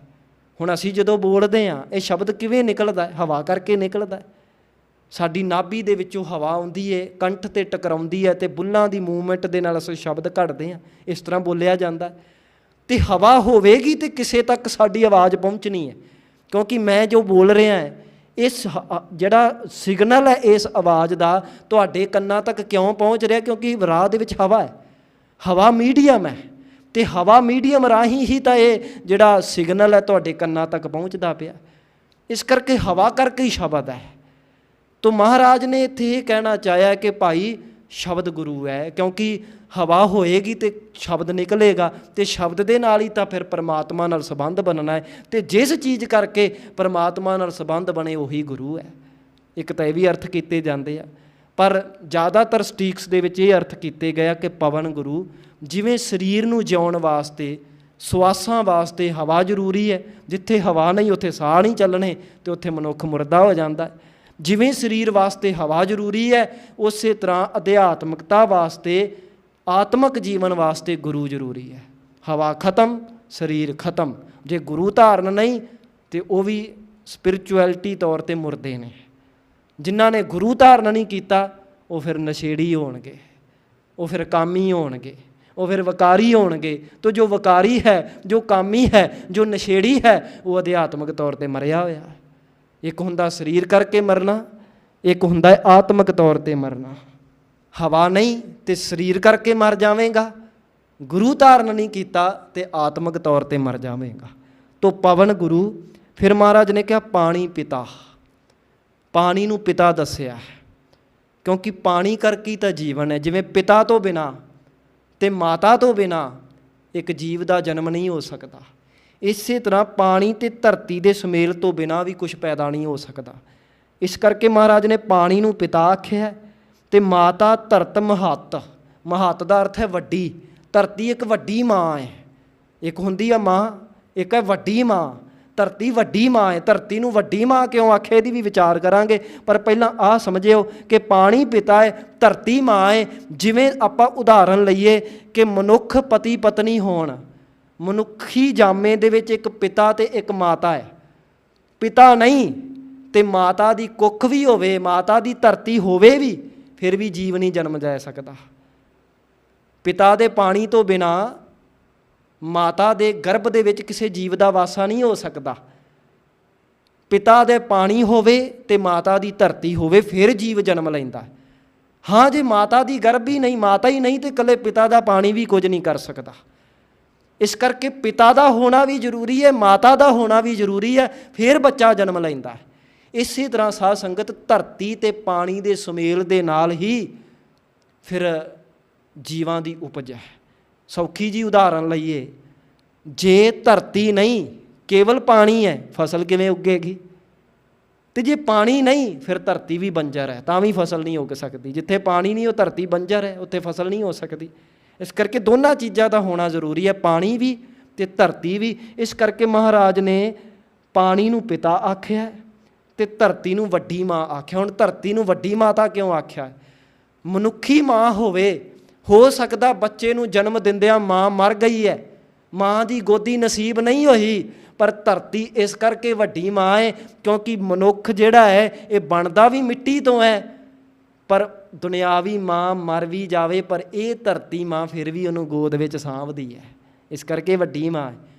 ਅਤੇ ਜਦੋਂ ਜੀਵ ਮਰ ਜਾਂਦਾ ਹੈ ਤਾਂ ਵੀ ਇਸ ਧਰਤੀ ਮਾਂ ਦੀ ਗੋਦ ਵਿੱਚ ਸਮਾ ਜਾਂਦਾ ਹੈ। ਮਿੱਟੀ ਤੋਂ ਬਣਿਆ ਅਤੇ ਮਿੱਟੀ 'ਚ ਰਲ ਗਿਆ। ਇਸ ਕਰਕੇ ਧਰਤੀ ਵੱਡੀ ਮਾਂ ਹੈ। ਮਹਾਰਾਜ ਨੇ ਪਵਨ ਗੁਰੂ ਆਖਿਆ, ਪਾਣੀ ਨੂੰ ਪਿਤਾ ਆਖਿਆ ਤੇ ਧਰਤੀ ਨੂੰ ਵੱਡੀ ਮਾਂ ਕਹਿਣਾ ਕੀਤਾ ਹੈ ਜੀ। ਦਿਵਸ ਰਾਤ ਦੋਏ ਦਾਈ ਦਾਇਆ, ਖੇਲੇ ਸਗਲ ਜਗਤ। ਫਿਰ ਦਿਵਸ ਦਾ ਅਰਥ ਹੈ ਦਿਨ, ਰਾਤ ਦਾ ਅਰਥ ਆਪਾਂ ਸਮਝਦੇ ਹਾਂ ਦੋਏ, ਮਤਲਬ ਦੋਨੇ। ਦਿਵਸ ਰਾਤ ਦੋਏ ਦਾਈ ਦਾਇਆ, ਦਿਨ ਤੇ ਰਾਤ ਦੋਨੇ ਕੀ ਨੇ? ਦਾਈ ਤੇ ਦਾਇਆ ਨੇ। ਦਾਈ ਦਾ ਅਰਥ ਖਿਡਾਵੀ ਤੇ ਦਾਇਆ ਦਾ ਅਰਥ ਹੈ ਖਿਡਾਵਾ।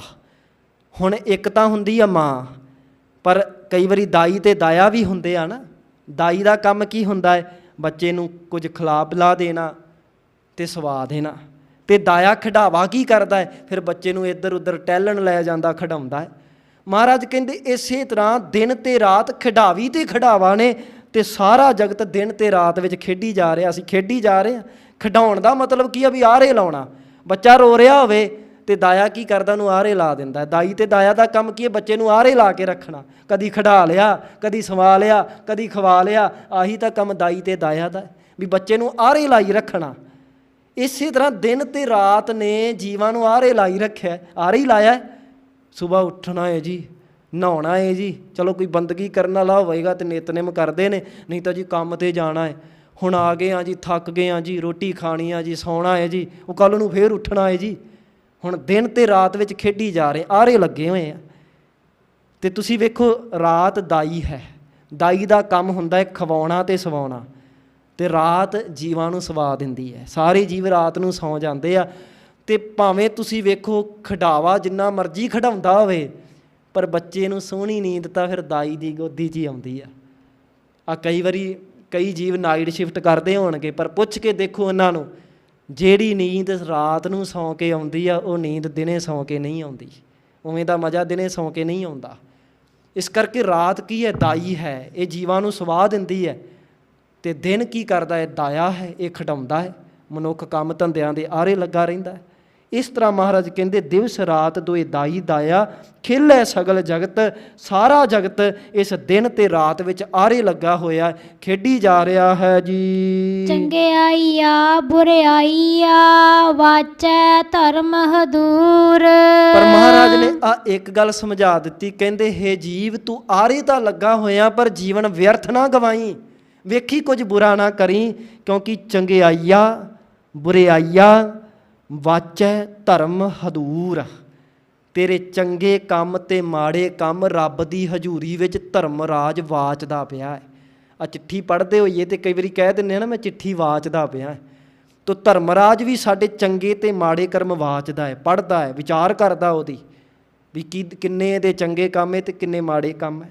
ਮਹਾਰਾਜ ਕਹਿੰਦੇ ਤੇਰੀਆਂ ਚੰਗਿਆਈਆਂ ਤੇ ਬੁਰਾਈਆਂ ਰੱਬ ਦੀ ਹਜ਼ੂਰੀ ਦੇ ਵਿੱਚ ਧਰਮਰਾਜ ਜਿਹੜਾ ਉਹ ਵਾਚਦਾ ਪਿਆ ਹੈ, ਉਹ ਦੇਖਦਾ ਪਿਆ ਹੈ ਜੀ। ਕਰਮੀ ਆਪੋ ਆਪਣੀ ਕੇ ਨੇੜੇ ਕੇ ਦੂਰ। ਤੇ ਮਹਾਰਾਜ ਕਹਿੰਦੇ ਜਿਹੜੇ ਕਰਮ ਨੇ ਉਹ ਆਪੋ ਆਪਣੇ ਨੇ, ਆਪੋ ਆਪਣੇ ਕਰਮਾਂ ਦੇ ਹਿਸਾਬ ਨਾਲ ਕੋਈ ਰੱਬ ਦੇ ਨੇੜੇ ਆ ਤੇ ਕੋਈ ਦੂਰ ਹੈ।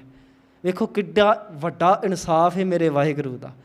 ਦੁਨਿਆਵੀ ਤੌਰ 'ਤੇ ਦੇਖੀਏ ਪਿਤਾ ਦੀ ਜ਼ਮੀਨ ਤੇ ਪੁੱਤ ਵੀ ਮਾਲਕ ਬਣ ਜਾਂਦਾ ਹੈ, ਪਿਤਾ ਦਾ ਬਿਜ਼ਨਸ ਪੁੱਤ ਵੀ ਮਾਲਕ ਬਣ ਗਿਆ, ਪਿਤਾ ਦਾ ਘਰ ਤੇ ਉਹ ਘਰ ਪੁੱਤ ਦਾ ਵੀ ਹੋ ਜਾਂਦਾ ਹੈ। ਪਰ ਮਹਾਰਾਜ ਕਹਿੰਦੇ ਦੁਨਿਆਵੀ ਤੌਰ ਤਰੀਕਿਆਂ 'ਚ ਤਾਂ ਇਹ ਕੁਝ ਚੱਲਦਾ ਹੋਵੇਗਾ ਕਿ ਪਿਤਾ ਦਾ ਘਰ ਪੁੱਤ ਦਾ ਵੀ ਹੋ ਜਾਂਦਾ ਹੈ, ਪਿਤਾ ਦੀ ਜ਼ਮੀਨ ਪੁੱਤ ਦੀ ਵੀ ਹੋ ਜਾਂਦੀ ਆ, ਪਰ ਕਰਮਾਂ ਦੇ ਵਿੱਚ ਇਹ ਕੁਝ ਨਹੀਂ ਚੱਲਣਾ। ਜੋ ਪਿਤਾ ਦੇ ਕਰਮ ਨੇ ਉਹ ਤੇਰੇ ਕਰਮ ਨਹੀਂ ਹੋਣਗੇ, ਪਿਤਾ ਦੇ ਆਪਣੇ ਕਰਮ ਤੇ ਤੇਰੇ ਆਪਣੇ ਕਰਮ, ਮਾਂ ਦੇ ਆਪਣੇ ਕਰਮ ਤੇ ਧੀ ਦੇ ਆਪਣੇ ਕਰਮ, ਭੈਣ ਦੇ ਆਪਣੇ ਕਰਮ ਤੇ ਭਰਾ ਦੇ ਆਪਣੇ ਕਰਮ, ਸਭ ਦੇ ਕਰਮ ਆਪੋ ਆਪਣੇ ਨੇ ਸਾਧ ਸੰਗਤ।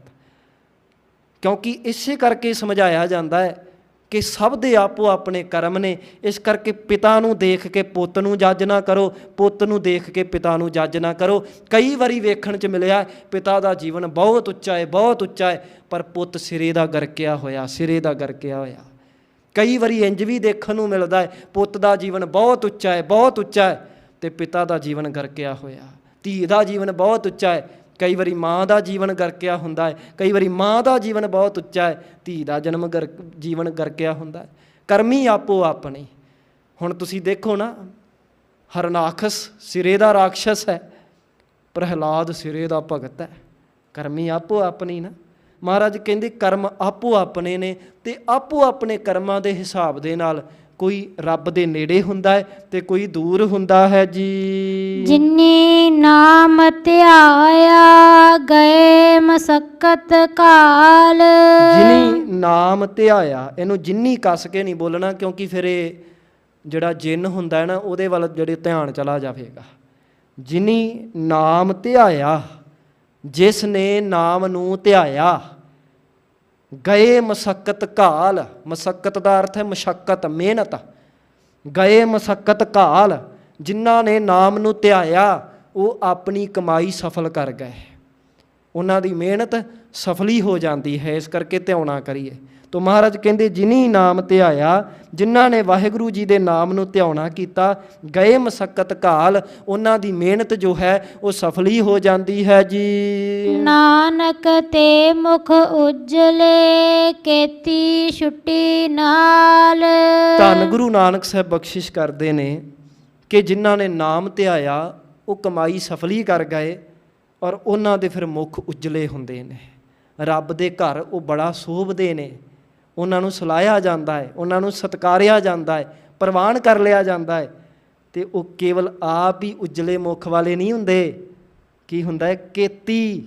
ਕੇਤੀ ਦਾ ਅਰਥ ਹੈ ਹੋਰ ਵੀ ਕਿੰਨਿਆਂ ਨੂੰ। ਕੇਤੀ ਛੁੱਟੀ ਨਾਲ ਹੋਰ ਵੀ ਕਈਆਂ ਦੀ ਛੁੱਟੀ ਕਰਾ ਦਿੰਦੇ ਨੇ, ਭਾਵ ਹੋਰ ਵੀ ਕਈਆਂ ਨੂੰ ਤਾਰ ਦਿੰਦੇ ਨੇ, ਹੋਰਾਂ ਨੂੰ ਵੀ ਬੰਦ ਖਲਾਸੀ ਕਰਾ ਦਿੰਦੇ ਨੇ। ਜਿਵੇਂ ਲੱਕੜ ਆਪ ਤਾਂ ਤਰਦੀ ਹੀ ਤਰਦੀ ਹੈ, ਪਰ ਲੋਹਾ ਤੁਸੀਂ ਵੇਖੋ, ਮੇਖ ਸਿੱਧਾ ਪਾਣੀ 'ਚ ਸੁੱਟੋ ਡੁੱਬ ਜੇਗੀ, ਪਰ ਜੇ ਉਹ ਮੇਖ ਲੱਕੜ 'ਤੇ ਲੱਗੀ ਹੋਵੇ, ਜਿਹੜਾ ਲੋਹਾ ਉਂਝ ਡੁੱਬ ਜਾਂਦਾ ਹੈ, ਪਰ ਲੱਕੜ ਨਾਲ ਲੱਗ ਕੇ ਉਹ ਲੋਹਾ ਵੀ ਤਰ ਜਾਂਦਾ ਹੈ, ਉਹ ਵੀ ਤਰ ਜਾਂਦਾ ਹੈ। ਤੋ ਜਿਹੜੇ ਨਾਮ ਨੂੰ ਧਿਆਉਂਦੇ ਨੇ ਉਹਨਾਂ ਦੀ ਕਮਾਈ ਤਾਂ ਸਫਲ ਹੈ ਹੀ, ਉਹਨਾਂ ਦੇ ਮੁੱਖ ਤਾਂ ਉਜਲੇ ਹੈ ਹੀ, ਪਰ ਨਾਲ ਹੋਰ ਕਈਆਂ ਨੂੰ ਵੀ ਤਾਰ ਦਿੰਦੇ ਨੇ। ਤੋ ਇਹ ਜਪਜੀ ਸਾਹਿਬ ਜੀ ਦੀ ਜੋ ਵਿਆਖਿਆ ਸਤਿਗੁਰਾਂ ਦੇ ਰਹਿਮਤ ਸਦਕਾ ਕੀਤੀ ਹੈ ਸਾਧ ਸੰਗਤ, ਬਹੁਤ ਰਹਿਮਤਾਂ ਸਤਿਗੁਰਾਂ ਨੇ ਇਸ ਬਾਣੀ ਦੇ ਵਿੱਚ ਵਰਸਾਈਆਂ ਨੇ।